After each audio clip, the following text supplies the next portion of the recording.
ये इफको परियोजना है, जो इफको कंपनी है खाद की, उसने हमें पश्चिमी उत्तर प्रदेश में डेयरी पशुओं के लिए सचल पशु चिकित्सा सेवाओं के नाम से एक परियोजना चल रही है। इस परियोजना के तहत मुख्यतः हमें जो बांझपन है पशुओं में उसको कम करना है। तो उसके तहत हम हर शनिवार को पश्चिमी उत्तर प्रदेश के किसी एक गांव में कैंप लगाते हैं, जिसमें पशुपालन विभाग का भी सहयोग रहता है। और इस कैंप में हम गाड़ी तो रहती है, गाड़ी के साथ साथ अल्ट्रासाउंड मशीन, माइक्रोस्कोपी द्वारा हम गोबर की और खून की जांच करते हैं।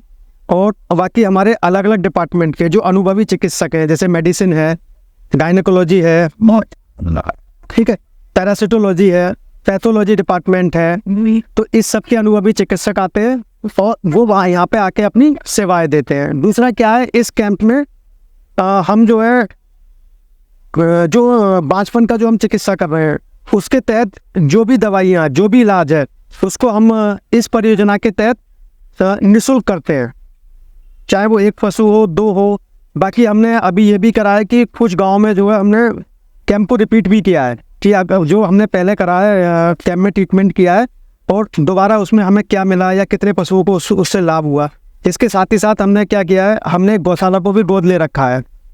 हरतापुर में गौशाला है, उसमें हमने 40 एनिमल को सेलेक्ट करा है और वहाँ पे हमारा ईस्टर सिंक्रोनाइजेशन का काम चल रहा है और वहाँ पे हमारा 6-7 राउंड हो गया है।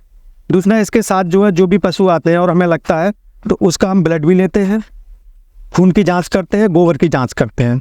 खून और गोबर की जांच के लिए जो है डॉक्टर विकास जायसवाल है कि ये ब्लड लेते हैं, उसके बाद ये जांच करते हैं। डॉक्टर साहब बताइए कैसे क्या करते हैं उसमें। नमस्कार पशुपालक भाइयों, हम लोग पश्चिम उत्तर प्रदेश में ये जो परियोजना चल रही है इफको के द्वारा प्रायोजित है, इस परियोजना में हम लोग गांव-गांव में जाते हैं, जैसा कि डॉक्टर साहब ने बताया है, शनिवार को, और हम पशुओं के मल मूत्र की भी जांच करते हैं और इंस्टेंट जांच करते हैं। हमारे साथ माइक्रोस्कोप रहता है, क्या अगर कोई एनिमल हमें लगता है कि वो उसके गोबर में कोई समस्या है, पेट में कीड़े हैं, तो कौन से पेट में कीड़े हैं ये हम पता लगा लेते हैं। उसके गोबर की जांच करके उसके गोबर इकट्ठा करते हैं, उससे देखते हैं कि उसमें कौन से अंडे आ रहे हैं और इसके आधार पर हम ये डिसाइड कर लेते हैं कि कौन से उसके पेट में कौन सा कीड़ा पनप रहा है और उस कीड़े की जो स्पेसिफिक दवा है वही दवा हम उसको देते हैं। तो इसके लिए हम पशुपालक भाई से थोड़ा समय ले लेता है कि भाई आप आधा घंटे रुक जाइए, हम गोबर की जांच कर लेंगे, इसके बाद ही हम आपको दवा देंगे।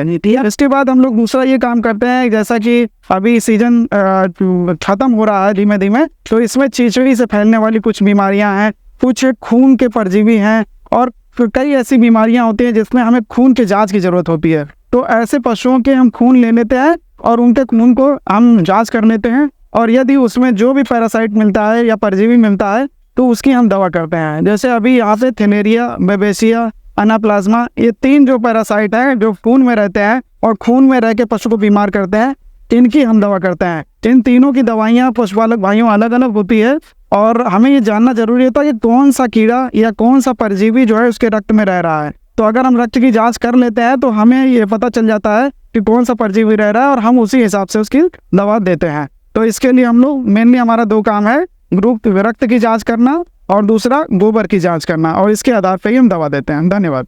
दूसरा एक चीज़ और मैं कहना चाहूँगा कि इस कैंप से जो हमारे स्टूडेंट हैं, छात्र हैं, शोध वाले, उनको भी काफ़ी फायदा हो रहा है। वो कैंप में आते हैं, वो यहाँ से खून यहाँ से लेके जाते हैं, खून की फिर जांच करते हैं और आगे फिर जो है वो उनके जो शोध है उसमें फ़ायदा होता है। और ये एक चीज़ और कहना चाहूँगा कि आज जो ये कैंप लगा है, ये हमारा 80वां कैंप है। पिछले 2 साल के अंदर जो है हम यहाँ तक पहुँच चुके हैं कि हम 80 कैंप लगा चुके हैं। बाकी हमारी और कोशिश रहेगी कि हम ज़्यादा से ज़्यादा कैंप लगाएं। धन्यवाद।